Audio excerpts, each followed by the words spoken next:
Over 500 million years ago, long before any dinosaur drew breath, the oceans were already full of predators, and some of them looked like nothing that has existed before or since.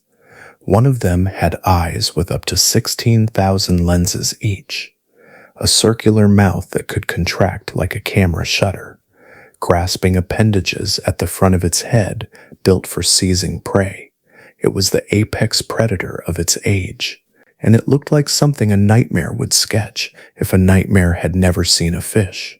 Another resembled a scorpion, except it was over 8 feet long, the largest arthropod that ever lived, moving through those ancient seas with spring-loaded claws built to catch things that were already fast. Then, there was the one scientists studied for decades without being able to agree which side was up. These weren't brief accidents of evolution. They were stable, dominant, ruling ecosystems for millions of years before vanishing so completely that they left almost no descendants, just fossils that still confuse the people who find them. The story of prehistoric life didn't begin with dinosaurs. It began much earlier, in oceans stranger than anything we've mapped. So if dinosaurs are usually called the kings of prehistoric life, what kind of nightmares ruled the seas long before them? Today, we're stepping back into those forgotten oceans to see the life forms that shaped our planet in ways almost no one talks about. Time stretches far beyond the reach of familiar landscapes into an Earth that does not yet recognize its own future. Continents do not hold their present shapes, instead drifting in slow, restless motion, colliding and separating across vast spans of time. Coastlines shift without permanence, and the climate moves in long, uneven cycles, sometimes warming into heavy, saturated air, sometimes falling into colder states that reshape entire regions. Stability has not yet taken hold, and the planet carries a sense of constant adjustment, as if still deciding what it will become. Across this shifting world, the land remains mostly bare. There is no grass softening the ground, no flowers adding color, no trees filled with birds or movement above the horizon. The surface is open, quiet, and unfamiliar, shaped by rock, wind, and early forms of life that have only just begun to test the boundaries of survival outside the water. The absence of familiar sound leaves the environment feeling wide and exposed, where even the smallest movement would carry differently across the terrain. The oceans, by contrast, hold the center of life. Beneath their surface, complexity begins to gather in ways the land has not yet reached. Vast stretches of water contain organisms that drift, crawl, or pulse through ancient ecosystems that are still forming their internal balance. Many of these organisms lack the structures that define modern animals. Bodies are soft, flexible, and often difficult to categorize, shaped more by possibility than by constraint. Forms appear that do not repeat in later ages, as if evolution is exploring directions that will eventually be abandoned. Within these early seas, survival does not follow consistent patterns. Some organisms grow larger without clear competition, while others remain small but develop unusual methods of feeding or movement. There are no established hierarchies in the way modern ecosystems organize themselves. Instead, interactions feel fluid, shifting as quickly as the conditions around them. Predation begins to emerge, but not always through recognizable means. Some creatures rely on contact, pressure, or simple physical advantage, rather than specialized tools like teeth or claws. This lack of fixed structure allows variation to expand rapidly. Body plans diverge, adapt, and sometimes disappear without leaving clear descendants. Evolution does not yet move along narrow paths. It spreads outward, testing combinations of form and function that would later become impossible under more refined biological systems. The result is a living world that feels less defined, where boundaries between categories remain unclear and constantly in motion, environmental conditions play a quiet but powerful role in shaping these outcomes. Oxygen levels rise and fall over immense periods, altering how organisms grow and how energy is used within their bodies. Chemical balances in the oceans shift as well, influencing which life forms can thrive and which fade away. These changes do not happen abruptly, but their long-term effects ripple through every layer of the ecosystem, guiding development in subtle, persistent ways. Nothing within this world suggests a final direction. Life is not yet moving toward familiar patterns, nor settling into stable systems. It exists in a state of ongoing experimentation, where success is temporary and adaptation is constant. Each form, no matter how unusual, represents a possibility rather than a conclusion, part of a larger process that continues to unfold without clear boundaries or predictable outcomes. Long before familiar forms begin to settle into place, a shape moves through the ancient sea with a kind of quiet certainty, as if it has already solved a problem the rest of life has only begun to encounter. It does not resemble the creatures that will come later, nor does it follow the patterns that eventually define predators. Its body is soft, segmented, and flexible, lacking any internal skeleton to anchor its movement. Yet it travels with control and direction, neither drifting nor wandering. This creature is known as Anomalocaris, a name given much later, after its fragments were first mistaken for separate animals. Even in discovery, it resisted clear understanding, its parts assembled gradually into a form that felt unfamiliar in almost every way. It stretches through the water with lateral undulations, using overlapping flaps along its sides to generate propulsion, a motion that appears smooth and continuous, more like a controlled glide than a series of strokes. At the front of its body, two elongated appendages extend forward, jointed and lined with inward-facing spines. These limbs do not strike with sudden force, but close with precision, guiding smaller organisms toward a central mouth, unlike anything that exists in later predators.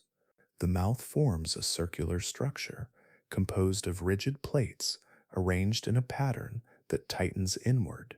Instead of biting with teeth, it crushes and compresses, applying pressure from multiple directions at once. Prey is not torn apart, but broken down through force that spreads evenly across its surface. Its eyes rise above the head on short stalks, large and prominent, each composed of thousands of individual lenses. These compound eyes capture movement with remarkable sensitivity, detecting subtle shifts in the surrounding water.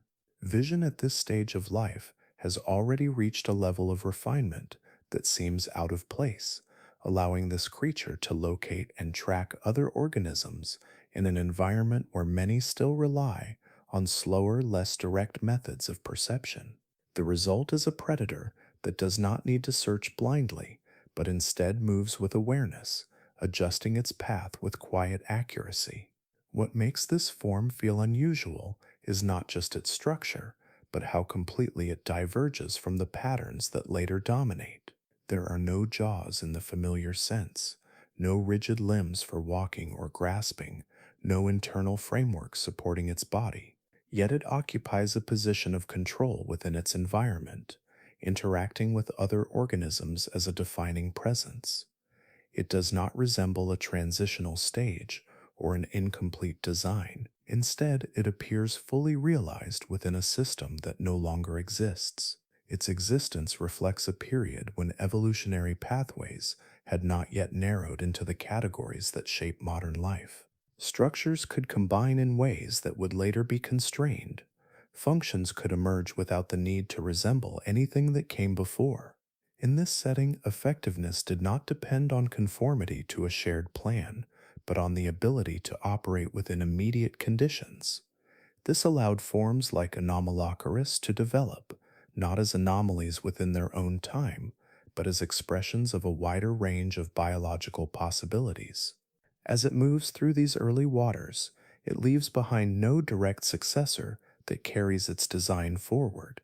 The mechanisms it uses, the way its body organizes movement and feeding, remain isolated within this window of time. Later predators will adopt different solutions, building around bones, jaws, and more rigid structures. This earlier approach fades quietly, preserved only in fragments that hint at a system of life that once operated under very different assumptions. Some forms from this distant age do not settle easily into recognition, even after careful reconstruction, as though their existence belongs to a set of rules that no longer applies. They appear in fragments within stone, their outlines uncertain at first, then slowly clarified through study, revealing bodies that seem assembled from unfamiliar logic. These organisms do not resemble ancestors in a direct sense, nor do they lead cleanly into later designs. Instead, they stand apart, complete in themselves, shaped by conditions that allowed far wider variation than what followed. One such form is Hallucigenia, a creature whose structure remained misunderstood for years. Early interpretations placed its limbs where its spines should be, and its orientation reversed, as if even its basic layout resisted immediate comprehension. Once correctly understood, its body reveals a narrow, elongated shape, supported by soft, flexible legs beneath, while a row of rigid spines rises along its back. The contrast between these elements creates a balance that feels unusual, with delicate movement below and sharp defense above. It does not move with speed or force, yet its presence suggests a method of survival built on avoiding vulnerability rather than confronting it directly. Nearby, another form moves with an entirely different arrangement, equally distant from familiar patterns. Opabinia carries 5 distinct eyes positioned across its head, each contributing to a wide and layered field of perception. Extending forward from its face is a long, flexible feeding appendage, ending in a grasping structure that can guide food toward a small mouth beneath. This configuration separates sensing and feeding into different planes of motion, allowing the animal to interact with its surroundings in a way that does not rely on the coordinated jaw systems seen later in vertebrates. Its body follows a segmented design, with lateral flaps that assist in controlled movement through the water, maintaining stability rather than speed. What connects these forms is not similarity, but the absence of restriction. During this period, evolutionary pathways had not yet narrowed into dominant frameworks. There was no single blueprint guiding development, no established set of solutions that organisms were expected to follow. Instead, structures emerged through local adaptation, responding directly to immediate environmental pressures. This allowed combinations of features that would later become incompatible, producing bodies that function effectively within their context, yet do not translate into future lineages. Over time, as ecosystems became more structured, certain designs proved more adaptable across changing conditions. These designs began to repeat, forming the basis for the major groups that persist today. In contrast, many of the earlier forms remained tied to specific circumstances. When those conditions shifted, their unique configurations offered little flexibility, and they gradually disappeared without leaving clear descendants. Their disappearance does not indicate failure, but rather reflects a transition from broad experimentation to more refined systems. The record that remains preserves these organisms as glimpses of a phase when life explored a wider range of possibilities. Their shapes, once active within their environments, now appear as isolated expressions of biological creativity. They do not fit into the patterns that define later ecosystems, and they do not need to. Their existence marks a time when variation itself was the defining feature, and when the boundaries of form had not yet been drawn into the familiar outlines that would eventually follow. There is a gradual moment in Earth's history when light, which had always been present, begins to take on a different meaning for life beneath the surface. Until this point, it passes through water as a quiet backdrop, shaping cycles but not yet defining interaction. Organisms respond to brightness and shadow in simple ways, sensing general changes rather than forming clear images. Movement exists, contact occurs, yet much of it unfolds without precise awareness, as if life operates within a softened outline of its surroundings. Then, within certain lineages, structures begin to form that can capture light with increasing detail. Cells sensitive to brightness deepen into pits, narrowing the direction from which light can enter. Over time, these pits curve further, creating early optical systems that begin to separate shapes from the background. The process is slow, unfolding across immense spans, but its effect accumulates steadily. What was once diffuse becomes directional, and direction becomes information. In creatures like Anomalocaris, this development reaches a level of complexity that alters interaction entirely. Thousands of lenses combine within compound eyes, each gathering a small fragment of the surrounding scene. Together, they create a mosaic of motion and contrast, allowing the animal to detect shifts that would have previously gone unnoticed. The water no longer feels uniform. It becomes structured, filled with edges, distances, and trajectories that can be followed and anticipated. As vision sharpens, behavior begins to change alongside it. Movement becomes more deliberate, no longer guided solely by contact or passive drift. Organisms adjust their paths in response to what they perceive ahead, altering direction before physical interaction occurs. This introduces a new form of encounter, one that unfolds in advance of contact. The space between bodies becomes active, filled with awareness rather than absence. With this awareness comes a subtle transformation in how organisms relate to one another. The presence of another form is no longer discovered only upon collision or proximity. It is detected at a distance, allowing responses that unfold over time rather than in an instant.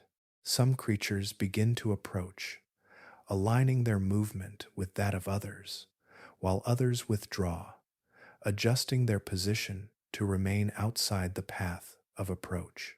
These patterns form the earliest expressions of pursuit and avoidance, not yet refined, but clearly distinct from the passive interactions that came before. In this shifting dynamic, concealment begins to lose its simplicity. Remaining still no longer guarantees separation from detection, as even slight contrasts in form or movement can be registered. Organisms that once relied on blending into their surroundings encounter a new challenge, as visibility becomes tied not only to position, but to the ability of others to interpret light itself. Surfaces, shapes, and motions all contribute to whether a form can remain unnoticed, introducing pressures that gradually influence how bodies are structured. Over time, these pressures guide the development of more coordinated movement and more responsive behavior. The interaction between observer and observed becomes a continuous exchange where each adjustment invites another. What emerges is not a sudden shift, but a steady reorganization of life's patterns, shaped by the increasing precision of perception. Vision does not replace other senses, but it adds a layer of information that reshapes how organisms exist within their environment. This change settles into the fabric of evolving ecosystems, becoming a defining feature of how life interacts. Light, once a distant presence, now serves as a medium through which relationships unfold, linking perception with movement in ways that continue to develop long after these early forms fade from the record. Beneath the surface of these early seas, there is a density to life that gathers without clear boundaries, as if the water itself carries forms within it rather than simply holding them. Bodies overlap in motion and stillness, some drifting with slow currents, others maintaining position through subtle adjustments that barely disturb the surrounding space. Many of these organisms remain soft, their structures flexible and easily shaped by pressure, creating an environment where solidity is rare and contact leaves immediate consequences. Within this setting, interactions unfold with little warning. The absence of rigid defenses means that vulnerability is constant, and the difference between survival and loss often depends on brief moments that pass without sound or signal. Movement through this space requires continuous adjustment, not toward fixed landmarks, but through a shifting field of other living forms. Each organism occupies a volume that is never entirely empty, and passage through it becomes a negotiation of proximity rather than a simple path. Among these forms, certain bodies begin to move with greater intent. They do not drift or settle, but travel with direction that cuts across the surrounding flow.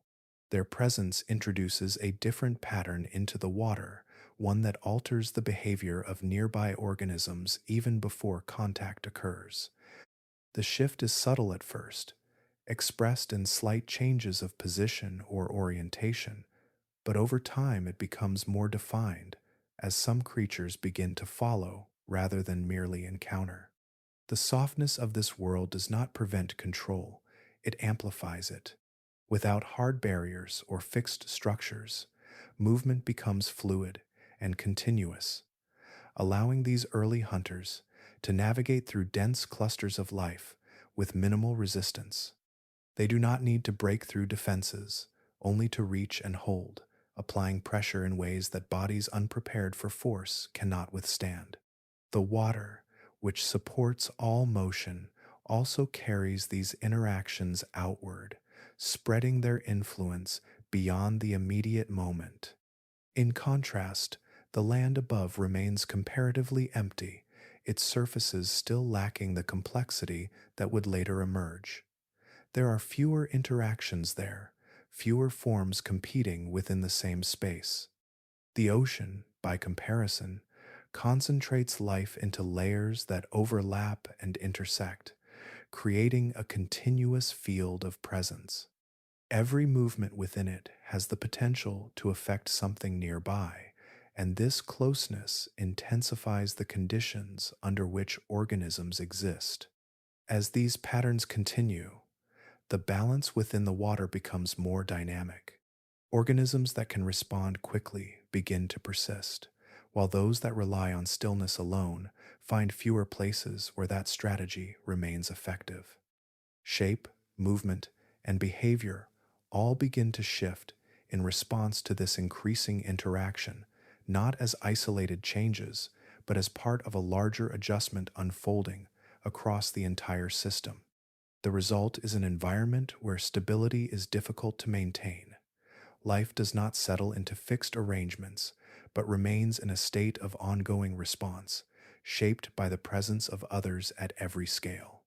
The ocean becomes not just a setting for life, but an active medium through which influence spreads, connecting organisms in ways that extend beyond direct contact.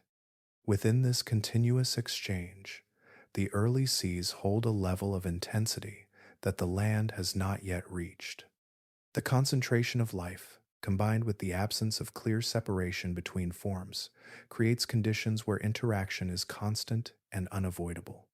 It is within this setting that many of the earliest complex relationships between organisms take form, emerging from a world where proximity itself defines existence. Pressure builds long before contact, carried through water in faint disturbances that spread outward from a moving body.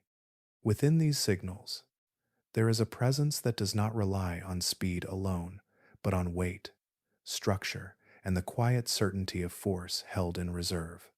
When it arrives, it does not need to rush. Its form already contains the outcome of most encounters. This presence belongs to Dunkleosteus, an armored fish whose body is shaped as much by protection as by predation. The front of its form is encased in thick, interlocking plates of bone, creating a shield that wraps around the head and upper body. These plates do not flex or yield easily. They form a rigid surface that absorbs impact, redistributing force across their structure. Behind this armored region, the body extends into a more flexible form, allowing controlled movement without compromising the solidity of its forward mass. Its method of feeding departs entirely from the familiar image of teeth. Instead of rows of sharpened structures, its jaws are formed from bony plates that meet along edges honed by use. These edges act as blades, not separate from the jaw, but integrated into it, creating a single mechanism that closes with precision and strength. When the jaws come together, they do not pierce in small points. They shear and compress, applying force across a broader surface that can fracture even hardened material. The motion of these jaws is supported by a system of muscles and joints that allow rapid acceleration at the moment of closure. The speed of this action increases the force delivered, turning a single movement into a concentrated release of pressure. Studies of its structure suggest that this force ranks among the strongest produced by any aquatic predator, capable of breaking through the protective coverings of other armored organisms. In a world where defense had become more common, this ability alters the balance once again. Its approach does not depend on pursuit across long distances. Instead, it positions itself within the environment, moving with measured control until it reaches a point where distance is no longer an advantage for its prey. The combination of armored protection and powerful jaws allows it to engage directly, without hesitation or the need for elaborate strategy. Its presence alone reduces the effectiveness of many defensive adaptations, as few structures can withstand the forces it generates. Within its environment, this creates a shift in how other organisms persist. Armor, once a reliable form of protection, becomes less certain when faced with a mechanism designed to overcome it. Movement patterns adjust, habitats shift, and interactions reorganize around the influence of a predator that does not rely on delicate precision, but on overwhelming capability contained within a compact form. Its dominance does not arise from a single trait, but from the integration of several features that reinforce one another. The armored exterior allows it to approach without vulnerability. The jaw structure ensures that contact results in decisive action, and the control of its movement places it in positions where these advantages can be applied effectively. Each element supports the others, forming a system that operates with consistency rather than variation.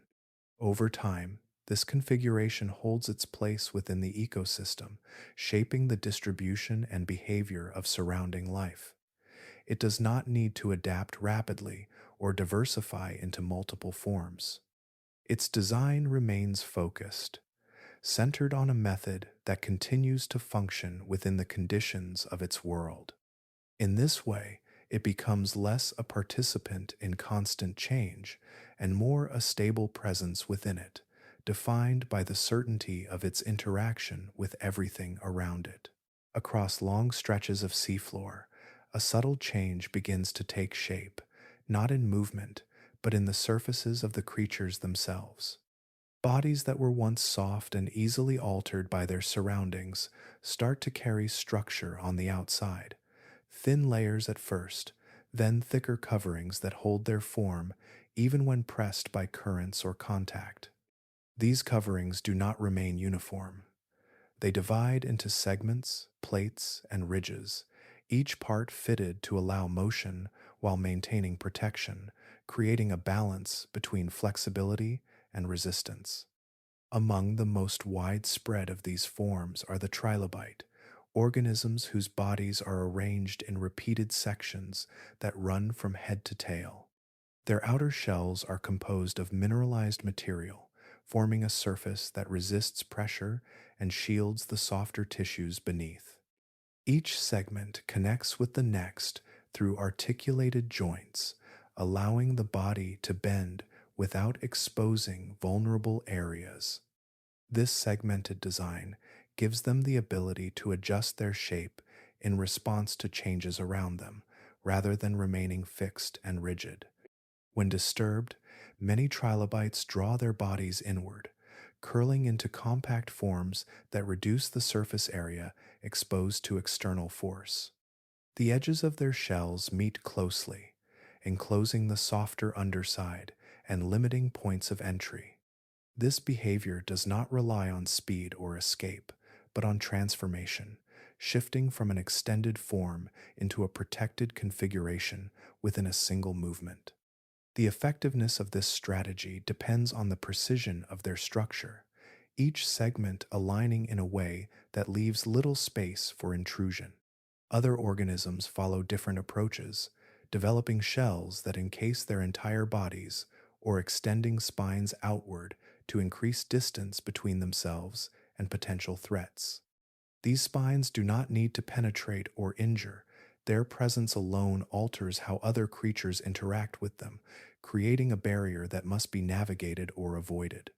Surfaces become textured, reinforced, and in some cases layered, each variation representing a response to pressures that continue to shape the environment. These pressures arise from interactions that have grown more consistent over time. Encounters between organisms are no longer rare or incidental. They occur frequently enough to influence which forms persist and which gradually disappear. The presence of predators, capable of applying force or locating movement, encourages the development of structures that can withstand or deflect those abilities. In this way, armor becomes not a singular feature, but part of an ongoing adjustment between opposing strategies. As more organisms adopt these protective adaptations, the overall character of the environment shifts. The seafloor, once dominated by softer forms, becomes populated by bodies that hold their shape more firmly, reflecting light differently and interacting with one another through contact that is less easily absorbed. Movement across this terrain carries new consequences as surfaces resist compression and maintain their boundaries. Within this setting, survival becomes closely tied to the integrity of these external structures. Damage to a shell or plate exposes what lies beneath, creating vulnerabilities that are not easily repaired. At the same time, maintaining such structures requires energy and resources, linking protection to the broader conditions of the environment. Organisms must balance the need for defense with the capacity to sustain it, adjusting their growth and behavior accordingly. This gradual rise of armor does not settle into a fixed solution. It continues to evolve alongside the forces that shaped it, each new adaptation prompting further change in others. The result is a system where protection and pressure remain in constant relation, defining the forms that move within it without ever reaching a final state of resolution. At the edge where water thins into air, there is a boundary that does not announce itself, yet changes everything that crosses it. The surface above, long exposed to wind and light, holds no dense layering of life, no constant contact between bodies, no continuous exchange carried by currents. It stretches outward as a broad, open expanse, its textures defined by rock, sediment, and the slow shaping of climate rather than by movement. Into this space, certain organisms begin to move, not in a single moment, but through repeated attempts that gradually extend their presence beyond the shoreline. Among the earliest are forms related to arthropod lineages, whose segmented bodies and jointed limbs provide a structure capable of supporting weight outside of water. Their exoskeletons, once a response to pressures beneath the surface, now serve an additional role, reducing the loss of moisture and maintaining internal stability in a medium that does not support them. Their movement across land is measured and deliberate. Without the buoyancy of water, each step carries the full weight of the body, requiring coordination that differs from the motions used below. Limbs press against solid ground, pushing forward in sequences that balance effort with stability. The terrain offers resistance in new ways, its surfaces uneven and at times abrasive, yet also consistent, allowing for predictable contact that does not shift with every motion. The environment they enter remains largely unoccupied. There are no complex food webs established here, no dense communities competing within the same space. Organic material is present, carried from the water or produced by early microbial life, but it is scattered and uneven. For these first explorers, the absence of competition provides an opening, a place where movement is not immediately constrained by the presence of others seeking the same resources. Predation, which has shaped so much of life beneath the surface, is less pronounced here.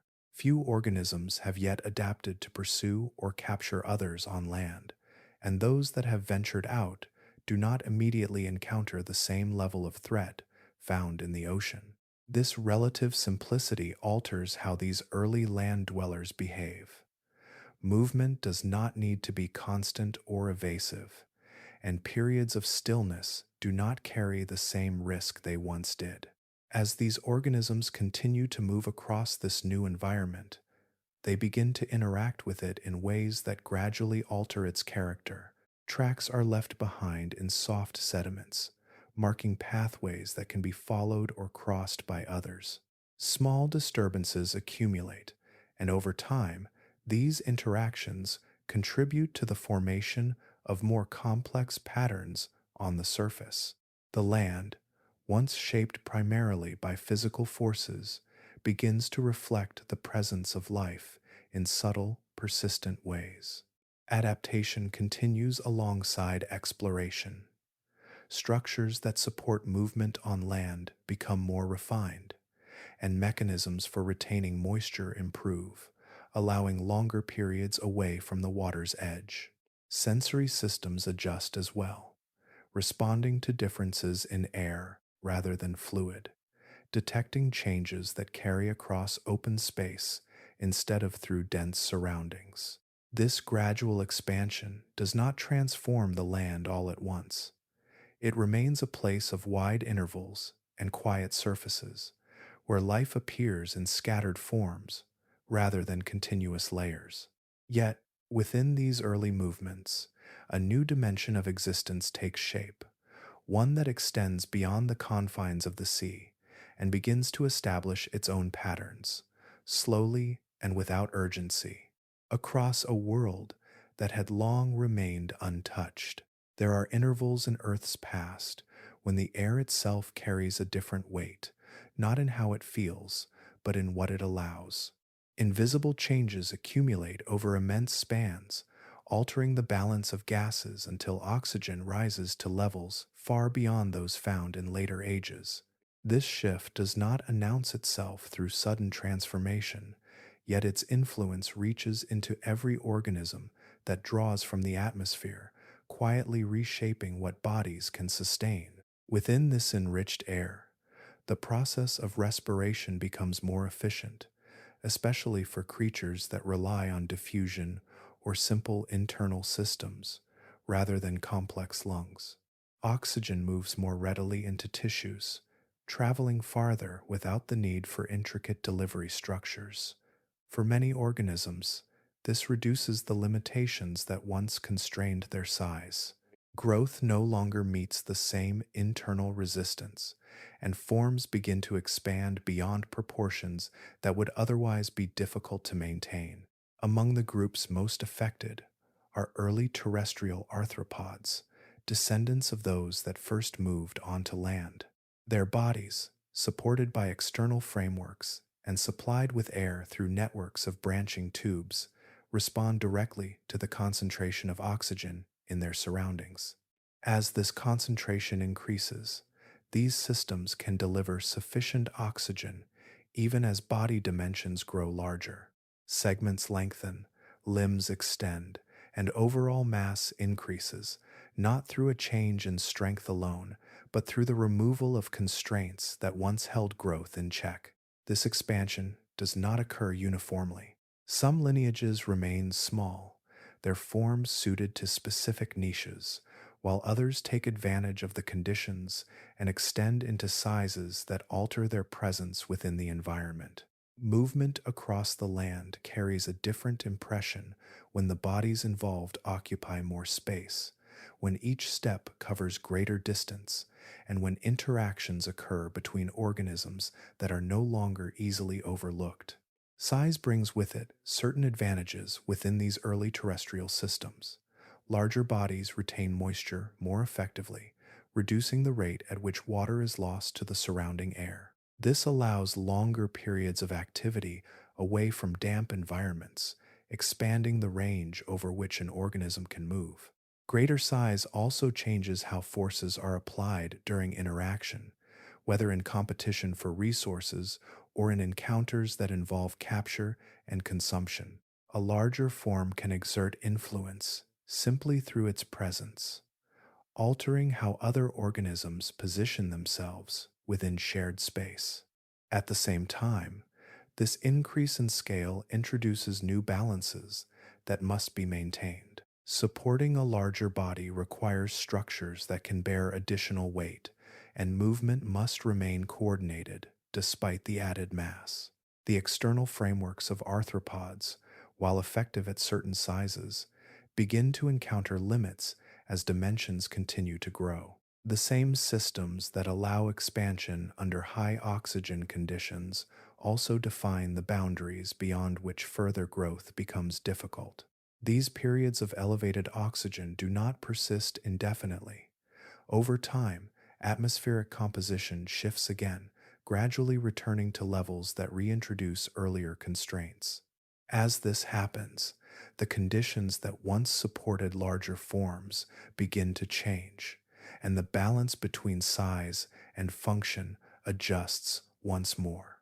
Organisms that had expanded under previous conditions face new limitations, and the range of viable body sizes narrows.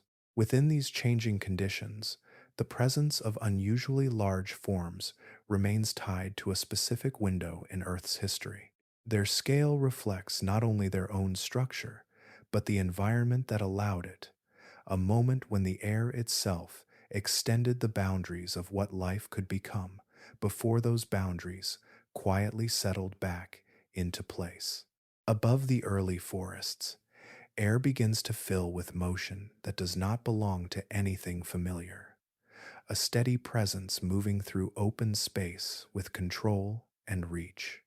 There are no feathers crossing this sky, no calls carried from branch to branch, no layered patterns of flight that would later define it. Instead, the air is held by forms built on a different structure, their movement shaped by long, rigid wings that extend far beyond what seems proportional to their bodies. Among these forms is Meganeura, an insect whose wingspan stretches wider than many modern birds. Its wings are not covered in soft structures, but formed from thin, reinforced membranes, supported by a network of veins that distribute force evenly across their surface. Each beat of these wings moves a large volume of air, generating lift that allows sustained flight without the rapid flapping seen in smaller insects. The motion appears measured and controlled, carrying the body forward in long, steady paths rather than quick, erratic bursts. Its body remains relatively light, supported by the high concentration of oxygen present during this period, which allows its internal systems to function efficiently despite its size. Air flows through a branching network of tubes, reaching tissues directly and maintaining the energy required for continuous flight. This system, while simple in structure, operates effectively under these conditions, enabling a scale of movement that would not persist once atmospheric levels change. The head of Meganeura carries large compound eyes, each composed of numerous lenses that together form a broad field of vision. This allows it to detect movement across wide areas, tracking other organisms that move within the same airspace or along the surfaces below. Its legs extend forward during flight, positioned to grasp rather than support, indicating a method of feeding that relies on interception rather than pursuit across distance. In the absence of birds or other vertebrate flyers, the aerial environment remains relatively open. There are fewer competitors occupying this space and fewer threats approaching from above. This allows Meganeura to move with a level of freedom that would later be reduced as new groups evolve. Its presence becomes a defining element of the sky, shaping how other organisms interact with the air, whether by avoiding open exposure or by adjusting their own movement patterns. Below, the land supports early plant life that forms dense, low forests, creating a layered environment where air and surface meet. Meganeura moves between these layers, sometimes gliding above the canopy, at other times descending closer to the ground where smaller organisms gather. Its ability to navigate both open and enclosed spaces adds to its role within the ecosystem, allowing it to access resources across different levels without restriction. The scale of its movement changes how the sky itself is perceived. Flight is no longer confined to brief, localized motion, but extends across broader distances, connecting separate areas through continuous travel. The air becomes an active part of the environment, not empty or unused, but occupied by forms that move with purpose and consistency. This period holds a version of the sky that does not continue into later ages. As atmospheric conditions shift and new groups emerge, the dominance of such large insects begins to decline. The structures that once allowed this scale of flight become less effective, and the patterns of movement in the air gradually change. What remains is a record of a time when the space above the land was shaped by a different kind of presence, one that carried itself through the air with a form and scale that would not be repeated. Along the surface, where plant matter gathers and settles, the ground begins to hold movement that does not rise into view, but unfolds quietly within the layers beneath. Fallen stems, early leaves, and fragments of organic material accumulate into a soft, uneven covering, creating a continuous field that shifts slightly under its own weight. Within this layer, motion develops slowly, not as sudden bursts, but as a steady displacement that travels through the surface itself. From within this living ground emerges arthropods, a creature whose length extends beyond that of a human, composed of numerous repeating segments that form a continuous, articulated body. Each segment carries paired limbs that move in coordinated waves, pressing against the substrate in a pattern that distributes weight evenly. This motion does not disturb the surface abruptly. Instead, it causes a gradual rise and fall, as though the forest floor itself is adjusting to its passage. Its body is protected by a rigid outer covering, composed of hardened plates that overlap slightly from one segment to the next. These plates provide structure and protection while allowing enough flexibility for the body to curve around obstacles. The surface of this armor reflects subtle variations in light, revealing the form as it moves, though much of its presence remains partially concealed beneath the materials it travels through. Unlike many of the organisms that move through open spaces, Arthroplura does not rely on speed. Its progression is measured, each segment following the one before it in a continuous sequence that maintains stability. This method of movement allows it to navigate uneven terrain without interruption, adapting its shape to the contours of the ground. The length of its body ensures that at any given moment, multiple segments remain anchored, providing a steady base that prevents sudden shifts. Its feeding behavior reflects the environment it inhabits. Rather than pursuing other organisms, it consumes the accumulated organic matter that covers the forest floor. Decaying plant material, softened by time and moisture, becomes its primary resource.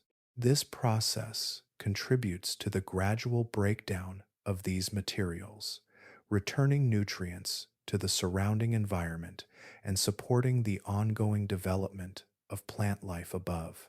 The scale of Arthroplura alters how this environment is experienced. Where smaller organisms move unnoticed, its passage leaves visible traces, compressed pathways that mark where it has traveled. These impressions remain for a time before settling back into the surrounding surface, blending again into the broader pattern of the forest floor. The presence of such a large form introduces a different sense of scale, where movement is no longer confined to small, localized disturbances. Within these early forests, the absence of larger terrestrial predators allows Arthroplura to persist without constant threat. Its size and protective covering further reduce vulnerability, creating conditions where it can move and feed without frequent interruption. This stability supports the continued presence of such large arthropods, linking their existence to both the structure of the environment and the lack of competing pressures. As time progresses, changes in atmospheric composition and ecological complexity begin to influence these conditions. The factors that once supported such large forms gradually shift, and with them, the range of viable body sizes adjusts. The presence of Arthroplura becomes tied to a specific interval, preserved in the record as an example of how life once occupied the land in ways that no longer persist. Its movement, embedded within the layers of early forest floors, reflects a moment when scale and environment aligned, allowing a form to exist that carried the ground itself into motion with each measured step. Light filters through early vegetation in a way that feels uninterrupted, spreading across surfaces without being broken by motion above. There are no wings crossing overhead, no shifting silhouettes passing between layers of growth. The air remains still for long stretches, carrying no calls, no repeating patterns of sound that would later define such places. What exists instead is a kind of density, not of noise, but of presence, where every form holds its position without announcing itself. These forests are composed of plants that rise in unfamiliar arrangements, their structures more uniform, their forms less varied in shape and color. Broad fronds and tall, segmented stems extend upward, creating vertical layers that do not sway with frequent disturbance. Without animals moving through the canopy, the upper spaces remain largely unchanged, shaped more by gradual environmental forces than by daily activity. Light reaches downward in steady intervals, illuminating surfaces that remain undisturbed for extended periods. Closer to the ground, the atmosphere thickens. Moisture lingers between layers of vegetation, settling into the spaces where air moves slowly. The surface is covered in accumulated plant matter, forming a continuous layer that absorbs rather than reflects movement. When something passes through, the change is subtle, a shift in texture rather than a clear disruption. There are no sharp sounds to mark these moments, only the faint adjustment of material as it settles back into place. The absence of familiar insect calls contributes to this stillness. While early arthropods are present, their behaviors do not produce the rhythmic patterns that later fill such environments. There are no continuous pulses of sound, no overlapping signals that create a constant background. Instead, activity remains largely silent, expressed through motion that is seen or felt rather than heard. This alters how the environment is experienced, placing emphasis on visual and tactile changes rather than auditory cues. Movement within this setting unfolds at a different pace. Without the need to respond to frequent disturbances, organisms proceed with measured actions, conserving energy and maintaining stability. Paths are not carved quickly or repeatedly, but formed gradually, marked by repeated passages that leave faint impressions over time. Each interaction with the environment is extended, allowing changes to develop slowly rather than appearing in sudden bursts. This slower rhythm influences how organisms interact with one another. Encounters are less frequent, and when they occur, they do not escalate rapidly. There is space between forms, both physically and in time, allowing responses to unfold without urgency. The environment supports this spacing, its structure providing areas where movement can occur without immediate overlap. As these forests continue to develop, they hold a quality that differs from later ecosystems. The absence of constant sound does not suggest emptiness, but a different form of activity, one that is distributed across time rather than concentrated into continuous signals. The weight of the environment comes not from noise, but from the accumulation of forms that remain present, each contributing to a system that operates without announcing itself. Over time, as new groups of organisms emerge and begin to occupy these spaces, the character of such environments changes. Sound becomes more common, movement more frequent, and interactions more immediate. Yet within this earlier phase, the forests exist in a state where presence is defined by stillness as much as by motion, where the passage of life is marked not by what is heard, but by what gradually shifts within the layers of growth. Within the steady movement of ancient waters, a quiet structural change begins to take hold, not immediately visible in motion, but carried in the arrangement of bone and cartilage beneath the surface. Bodies that once relied on simple openings to draw in food begin to reorganize their frontmost structures, forming elements that can move with greater control.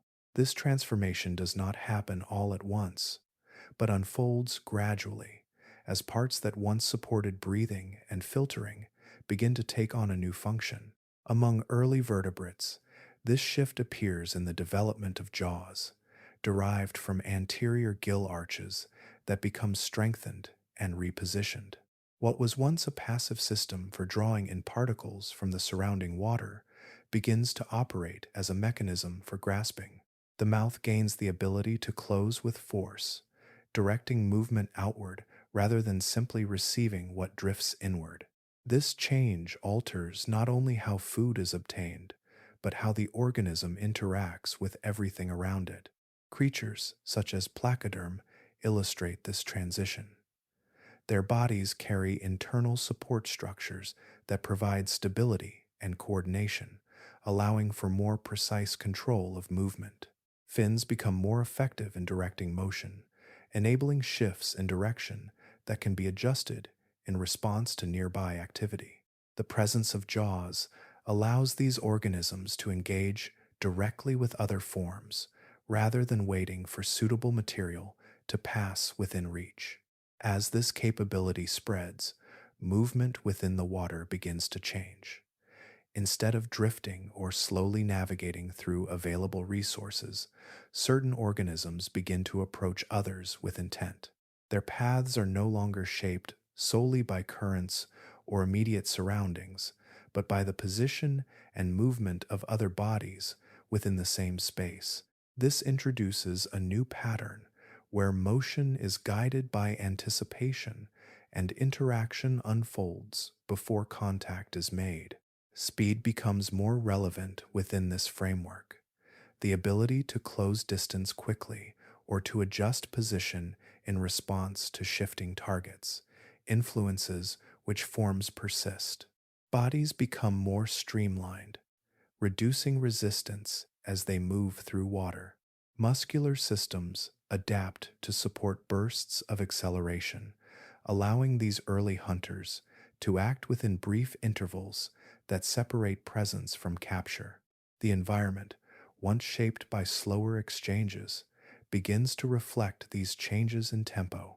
At the same time, the presence of jaws introduces a new form of interaction that extends beyond simple contact. Grasping allows for control, holding, and manipulation, creating opportunities to consume larger or more complex forms. This expands the range of available resources, linking the success of these organisms to their ability to engage with a wider variety of prey. Feeding becomes an active process, shaped by pursuit and capture rather than by proximity alone. These developments ripple outward through the ecosystem. Other organisms respond by adjusting their movement, structure, or behavior, creating a dynamic where interaction becomes more varied and less predictable. The balance between forms shifts, influenced by the increasing presence of organisms that can initiate encounters rather than simply respond to them. Over time, this transition establishes a foundation for more complex patterns of predation. The integration of jaws, coordinated movement, and responsive behavior forms a system that continues to evolve, shaping the direction of vertebrate life in ways that extend far beyond this early stage. What begins as a structural adjustment becomes a defining feature, altering how life moves, interacts, and persists within the water. At certain shorelines, where shallow water spreads across soft sediment, movement begins to change in small, deliberate ways, as if bodies are testing how far they can carry themselves beyond the support they have always known.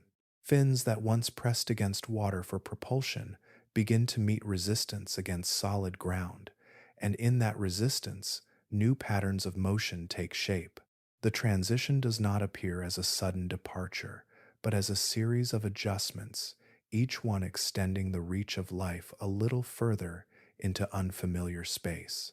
Among early vertebrates, structures within the fins begin to strengthen and reorganize, forming internal supports that can bear weight for brief intervals.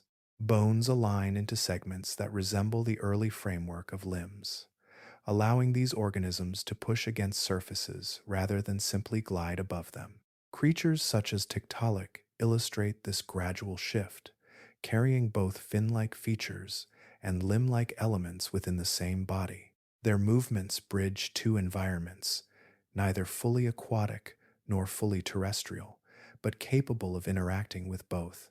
As these structures become more defined, the role of movement begins to expand. Limbs allow bodies to lift slightly from the ground, reducing friction and enabling more controlled navigation across uneven terrain. This introduces a new relationship with the environment, where contact is no longer continuous along the entire body, but distributed through specific points that can be repositioned as needed.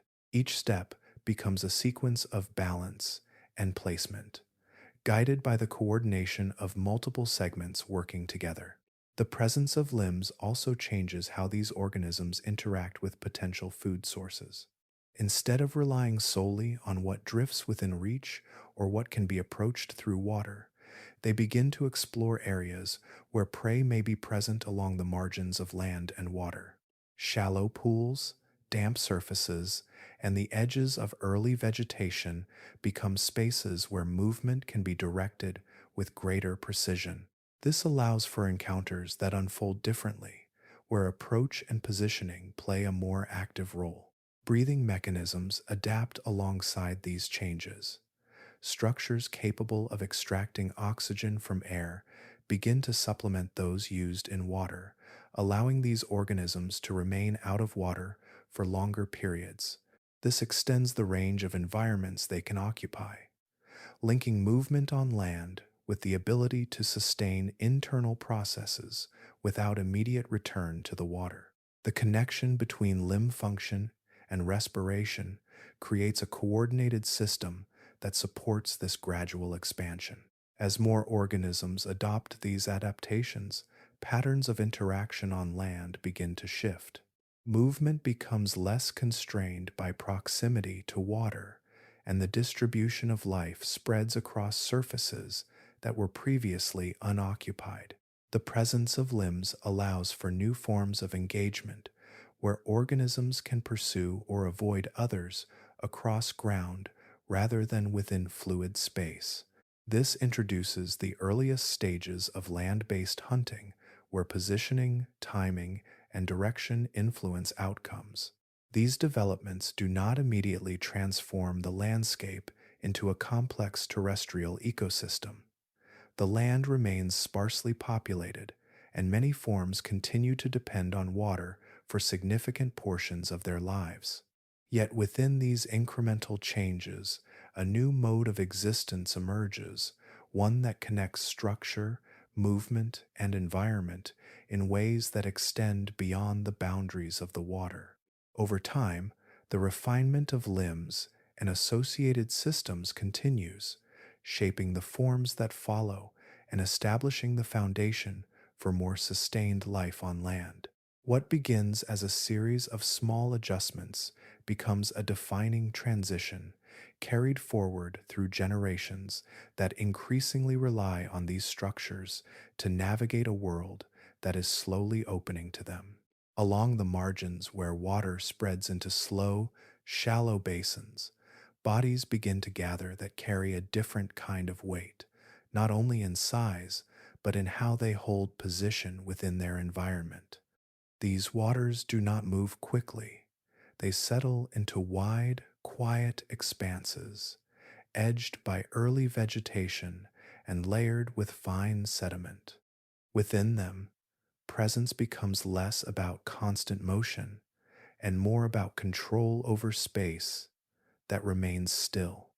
Among the most prominent of these forms are the temnospondyl predators, amphibians whose bodies extend far beyond the scale commonly associated with later descendants. Their forms are broad and elongated, with limbs positioned to support movement both through water and across saturated ground. The head, often large in proportion to the rest of the body, carries a wide mouth lined with numerous teeth, arranged not for slicing, but for holding and preventing escape. Their skin remains connected to the moisture of their environment, allowing for exchange with the surrounding water and air, yet their structure provides enough support to maintain position without constant movement. They do not travel extensively across open terrain. Instead, they remain within these shallow systems, where water and land meet in overlapping layers that offer both concealment and access to passing organisms. Their method of hunting reflects this balance between stillness and sudden action. Positioned within the water, often with only portions of the head exposed, they maintain a state of minimal disturbance. The surface remains largely unchanged around them, with only slight adjustments marking their presence. When movement occurs nearby, it is not met with pursuit across distance, but with a rapid shift from stillness to engagement, closing space in a brief interval that allows little time for response. The structure of their jaws supports this approach. Rather than relying on a single point of force, the wide opening allows for capture across a larger area, increasing the likelihood of securing prey that moves within range. Once contact is made, the arrangement of teeth prevents release, holding the captured organism in place until it can be subdued. This method does not depend on extended chase or repeated attempts. It is defined by precision in timing and the ability to act within a narrow window. Within these swamp environments, such predators occupy a central role. The conditions support their size, providing both the moisture required for their physiology and the resources necessary to sustain larger bodies. The surrounding ecosystem adapts accordingly, with other organisms adjusting their behavior and movement patterns in response to the presence of these hunters. Paths through the water shift, and areas of frequent activity change over time, reflecting the influence of forms that remain largely unseen until the moment of interaction. The scale of these amphibians alters the perception of the environment itself. Their bodies, extending through the water with quiet stability, create a sense of depth and mass that smaller organisms do not produce. Movement becomes something that can emerge from stillness, rather than something that is constantly visible. This changes how space is used, introducing areas where activity is reduced, not because resources are absent, but because presence is concentrated in a way that shapes behavior. Over time, as environmental conditions shift and new groups begin to emerge, the dominance of these large amphibians gradually gives way to other forms. Yet within this period, they remain defining elements of their environment, occupying a position that reflects both their structure and the conditions that support it, holding their place within waters that move slowly, but carry the weight of their presence throughout. If one were to move through this world without prior memory of what comes later, nothing would seem absent, and yet everything would feel unplaced, as though the arrangement of life has followed a different logic entirely. The forms that occupy land and water do not align with the categories that would eventually become familiar. There are no mammals shaping the ground with constant motion, no birds tracing patterns through the air, no reptiles resembling those that would later dominate warmer regions. Instead, the landscape is filled with organisms whose relationships and roles do not correspond to anything that persists. Bodies vary in ways that resist simple grouping. Some carry features that seem to belong to multiple lineages at once, while others present combinations that do not repeat beyond their own time. Skin textures, limb structures, and methods of movement diverge from later expectations, creating a sense that each form has emerged from conditions that no longer apply. Even among vertebrates, the arrangement of bones and the distribution of function differ, producing silhouettes that feel unfamiliar even when their basic components are recognized. In the water, armored fish, early jawed forms, and lingering soft-bodied organisms continue to interact within systems that have not yet settled into stable hierarchies. On land, amphibians and arthropods occupy roles that later groups would replace, shaping environments through behaviors that do not carry forward. The absence of later arrivals leaves space for these earlier forms to expand into positions that would eventually be redefined, creating ecosystems that operate under a different balance of influence. Plants, too, contribute to this unfamiliarity. Their structures differ from those that would later dominate, lacking the diversity of flowering forms that eventually spread across the land. The interaction between plant and animal remains in an earlier stage, where patterns of feeding, growth, and reproduction follow pathways that will later be altered.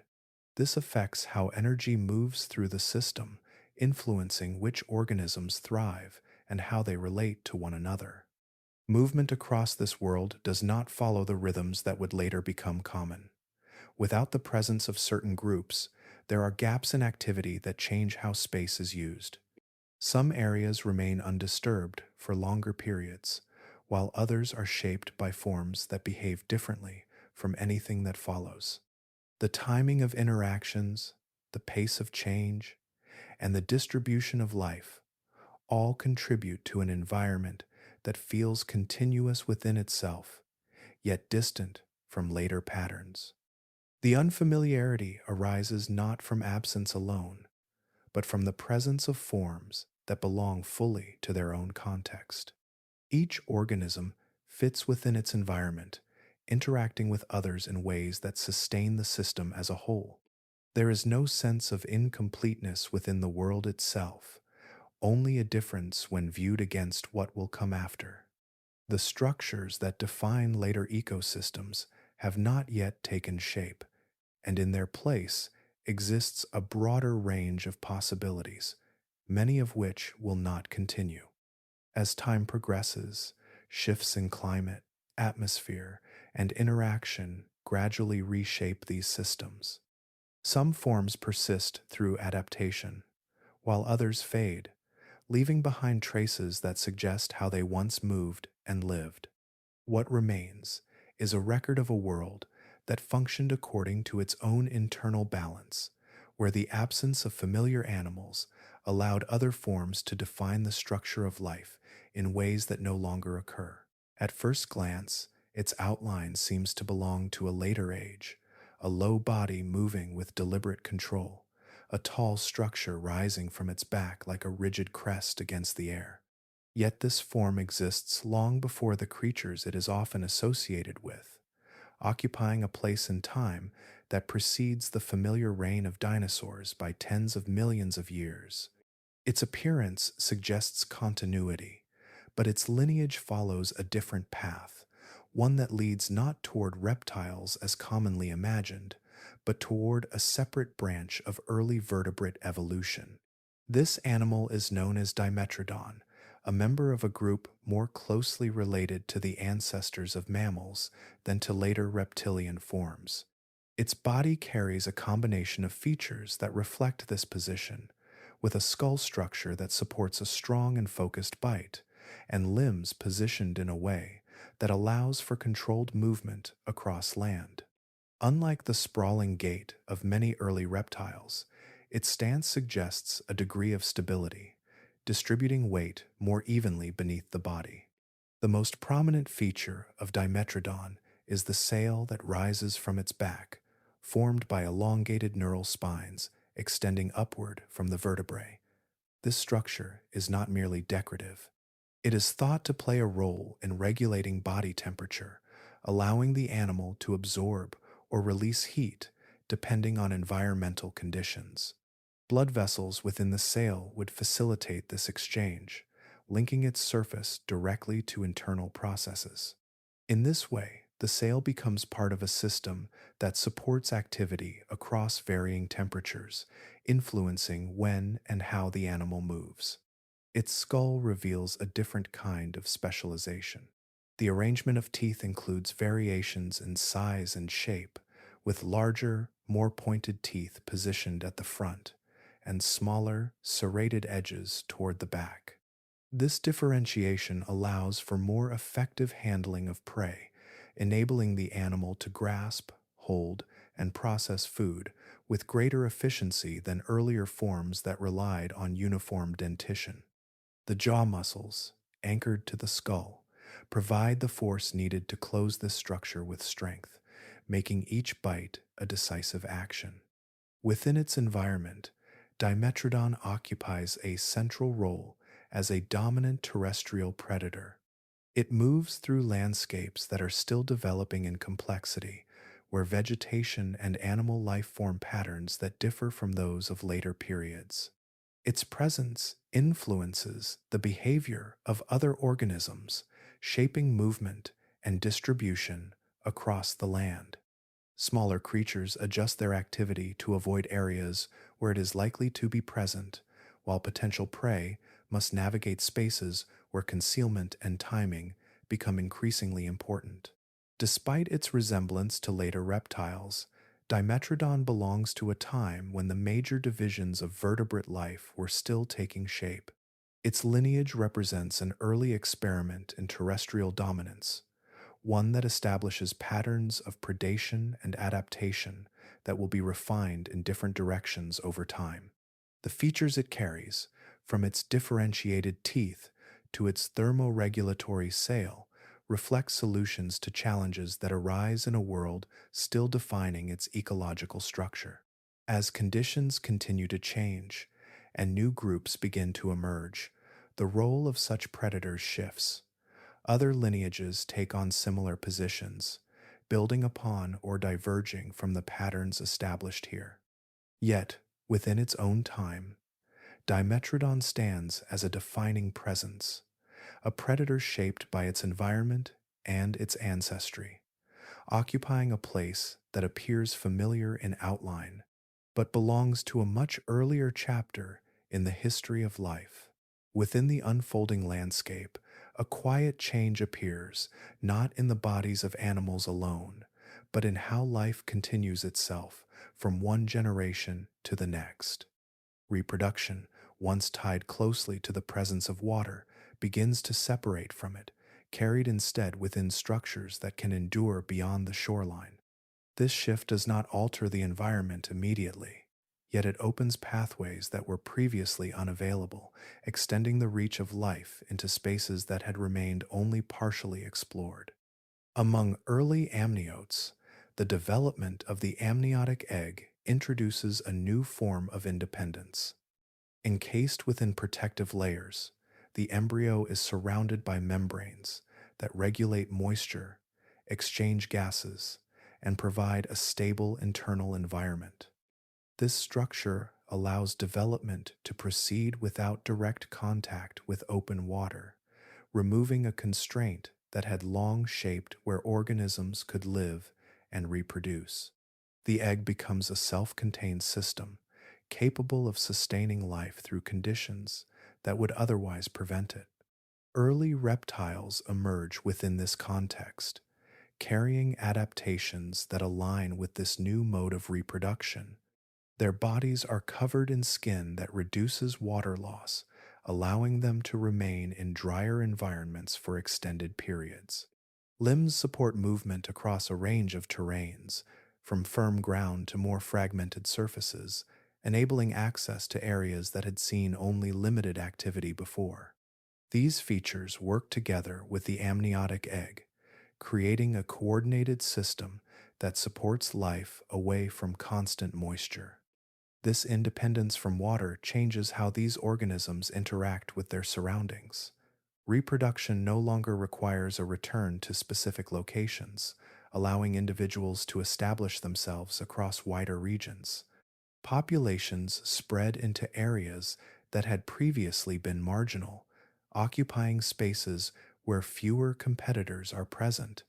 This expansion is gradual, unfolding over time as conditions allow, yet its effects accumulate, altering the distribution of life across the land. As early reptiles move into these new environments, they encounter a range of conditions that differ from those found near water. Some areas are drier, with less consistent access to moisture, while others present variations in temperature that require adjustment in behavior and physiology. The ability to regulate exposure, to seek shelter, or remain active under different conditions becomes increasingly important. These interactions shape the forms that persist, guiding adaptation in ways that reflect the diversity of the environments they inhabit. The presence of reptiles also influences the broader ecosystem. Their expansion introduces new patterns of interaction as they engage with existing organisms in ways that differ from earlier groups. Movement across land becomes more continuous, linking areas that were once separated by the need for proximity to water. Resources are utilized in new ways, and the flow of energy through the system adjusts to include these emerging forms. Over time, this shift establishes a foundation for further diversification. The ability to reproduce independently of water allows for greater flexibility in how species evolve and spread.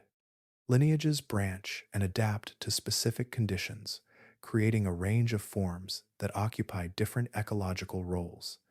This process does not occur uniformly, but through a series of changes that build upon one another, each contributing to the expanding presence of reptiles across the landscape. What begins as a change in reproductive structure becomes a defining feature of terrestrial life. The separation from water does not remove its importance, but it alters its role, allowing life to persist and develop in ways that extend beyond its immediate influence. Through this transition, the land becomes more fully inhabited, shaped by organisms that carry within them the means to sustain their lineage wherever conditions allow. Across vast stretches of land, patterns begin to settle into a form that feels more interconnected than anything that came before, as if the many threads of earlier experimentation have woven themselves into a broader design. Rivers trace consistent paths, basins collect life in layered systems, and dry regions expand between them, creating contrasts that shape where organisms gather and where they remain sparse. This is the Permian world, a time when ecosystems reach a level of organization that supports a wide range of interactions across both land and water. Within these environments, diversity increases not only in number, but in function. Predators and prey occupy roles that connect across multiple levels, forming relationships that extend beyond immediate encounters. Herbivores move through vegetation that has become more structured, feeding on plants that now spread across large areas with greater consistency. In turn, predators track these movements, adjusting their behavior to align with the distribution of resources. Each group influences the others, creating a network where changes in one part ripple outward through the system. Among the dominant terrestrial predators are forms such as Gorgonopsid, whose bodies combine strength and mobility in ways that reflect this increasing complexity. Their limbs support more efficient movement across land, and their jaws carry teeth specialized for seizing and processing prey. These features allow them to navigate a landscape where interactions are no longer isolated, but part of a continuous exchange between multiple species. Herbivorous organisms develop their own adaptations in response. Some grow larger, using size as a form of protection, while others evolve structural defenses that reduce vulnerability during encounters.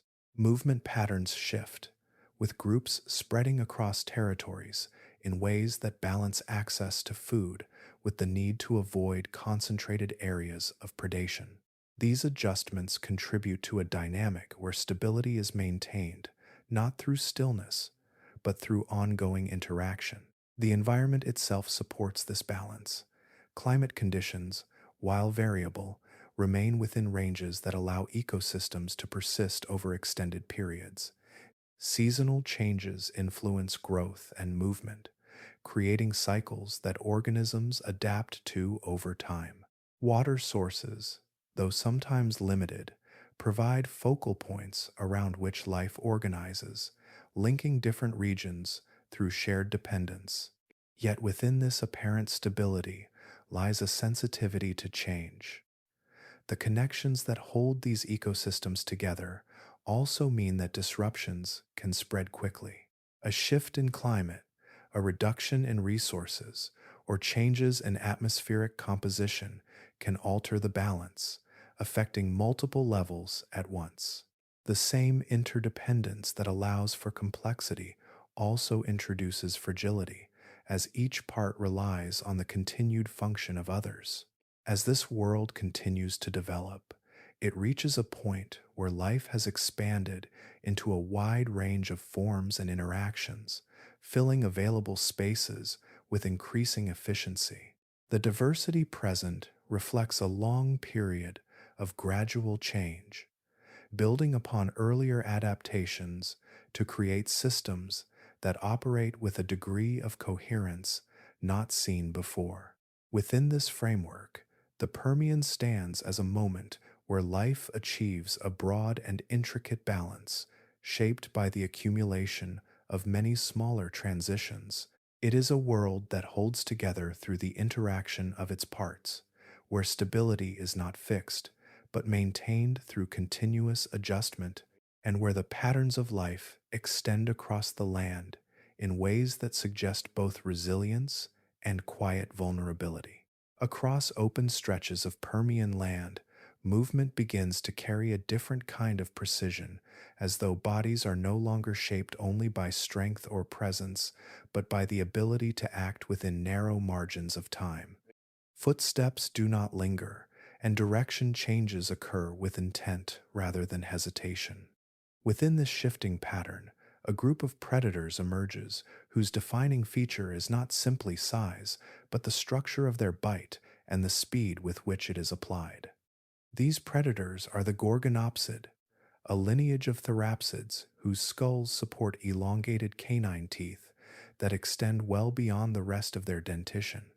These teeth are narrow and sharply pointed, positioned at the front of the jaw where they can engage first during an encounter.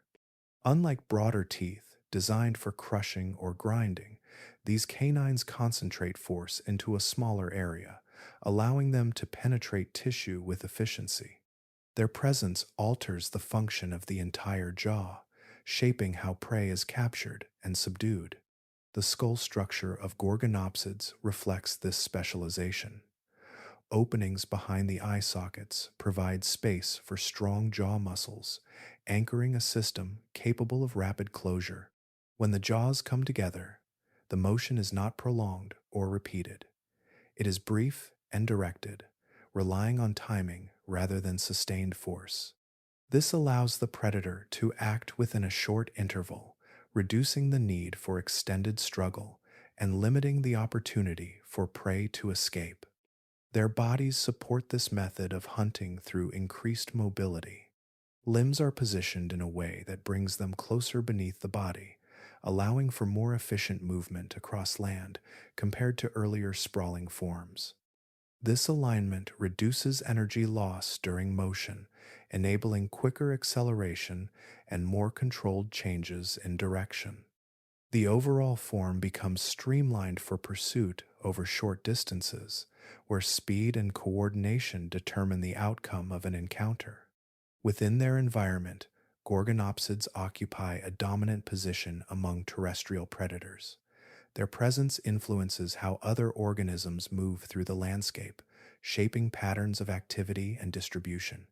Herbivores adjust their pathways, avoiding areas where these hunters are likely to be present, while smaller predators must navigate around a form that operates with greater efficiency. The ecosystem responds to this influence, its structure reflecting the interactions driven by these encounters. The use of elongated canines introduces a method of predation that differs from earlier approaches. Instead of relying on repeated contact or overwhelming force applied across the entire jaw, the focus shifts to precise engagement at critical points. This reduces the need for prolonged effort and allows the predator to conserve energy while maintaining effectiveness. It also changes how prey responds, as defenses must account for a form of attack that targets specific areas rather than applying uniform pressure. As these patterns continue, the role of Gorgonopsids becomes integrated into the broader system. Their adaptations align with the conditions of the Permian world, where ecosystems have reached a level of complexity that supports such specialized interactions. The balance between predator and prey adjusts accordingly, with each influencing the development of the other over time. Their presence does not represent a final stage, but part of an ongoing sequence of changes that shape terrestrial life. The features they carry, from their distinctive teeth to their coordinated movement, reflect solutions to the challenges of their environment, establishing a model of predation that will be echoed in different forms in later ages. Across certain regions of the late Permian landscape, there are forms whose presence extends beyond immediate movement, shaping the surrounding space through scale alone. The ground does not need to tremble for their influence to be felt. It is carried in the arrangement of pathways, in the spacing between other organisms, in the subtle absence of activity where smaller creatures choose not to remain. Within this pattern, a predator emerges whose size and structure place it at the uppermost level of its environment. This animal is Inostrancevia, one of the largest terrestrial predators of its time, belonging to the same broader group as earlier saber-toothed hunters, yet extending their proportions to a greater scale. Its body is elongated and supported by limbs that hold it above the ground with a degree of stability, allowing for movement that remains controlled despite its mass. The length of its form, combined with the distribution of muscle and bone, creates a presence that does not rely on constant motion to assert its role. Its skull carries the defining features of its lineage, with elongated canine teeth positioned prominently at the front of the jaw. These teeth extend downward in a curve that aligns with the closing motion of the jaws, guiding force into a precise point of contact. Behind them, additional teeth contribute to holding and processing prey, forming a system that operates in stages rather than through a single action.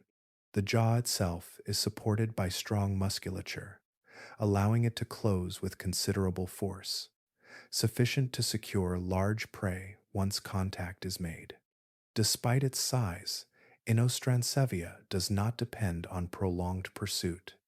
Its movement is deliberate, conserving energy until the moment of engagement.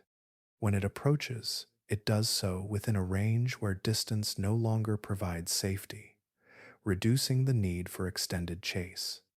This approach aligns with the structure of its body, which favors controlled acceleration over sustained speed.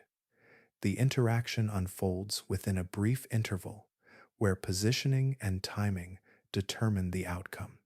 Within its environment, this predator occupies a role that influences multiple layers of the ecosystem. Herbivorous organisms adjust their distribution in response to its presence, avoiding areas where it is likely to move or remain. Smaller predators must navigate around it, altering their own patterns to reduce overlap. The landscape reflects these adjustments, with pathways and activity zones shaped by the need to account for a form that cannot be ignored. The scale of Inostrancevia also affects how resources are utilized. Its size requires access to substantial food sources, linking its survival to the availability of larger prey. This connection influences the structure of herbivore populations, as their distribution and behavior contribute to the conditions that support such a predator. In this way, its presence is integrated into a broader system where multiple groups are connected through shared dependencies. As environmental conditions begin to shift toward the end of the Permian, the balance that supports such large predators becomes increasingly sensitive. Changes in climate and resource availability alter the stability of the ecosystems in which they exist. The features that define Inostrancevia, its size, its specialized teeth, and its position at the top of the food chain, are closely tied to the conditions of this specific period. Within its time, it represents a culmination of earlier developments in terrestrial predation, combining scale and specialization into a form that operates with quiet authority. Its presence marks a point where land-based ecosystems support predators of considerable size before the transformations that follow reshape the world into something entirely different. Across open ground, where vegetation spreads in low, dense patches, some bodies carry their protection not in speed or concealment, but in the weight and structure of their outer form. Movement becomes secondary to endurance, and survival rests in the ability to withstand rather than to evade. These animals do not move quickly across the landscape. Instead, they occupy it with a steady presence, relying on the integrity of their bodies to meet the pressures around them. Among these herbivores is Scutosaurus, a large, heavily built organism whose form is shaped by defense. Its body is broad and low, supported by strong limbs that carry its weight across the ground with deliberate steps. The skin is reinforced by thickened structures beneath the surface, forming a protective layer that reduces vulnerability to external force. Bony protrusions and ridges extend across parts of its body, creating an uneven surface that adds another level of resistance. Its movement reflects this design. Rather than relying on rapid changes in direction or bursts of speed, Scutosaurus advances with consistency, each step placed to maintain balance and stability. The limbs, positioned to support its mass, allow it to remain grounded even when encountering uneven terrain. This steadiness ensures that its protective features remain effective, as sudden shifts or instability could expose weaker areas. Feeding behavior aligns with this slower pace. It consumes plant material available within its immediate surroundings, reducing the need to travel long distances in search of resources. This localized activity allows it to remain within areas where its presence is established, limiting exposure to unfamiliar conditions. The environment supports this approach, providing sufficient vegetation to sustain large herbivores that do not require constant movement. When encountering predators, the strategy of Scutosaurus is not to flee, but to endure. Its body presents a surface that is difficult to penetrate, and its size adds to the challenge of engaging it effectively.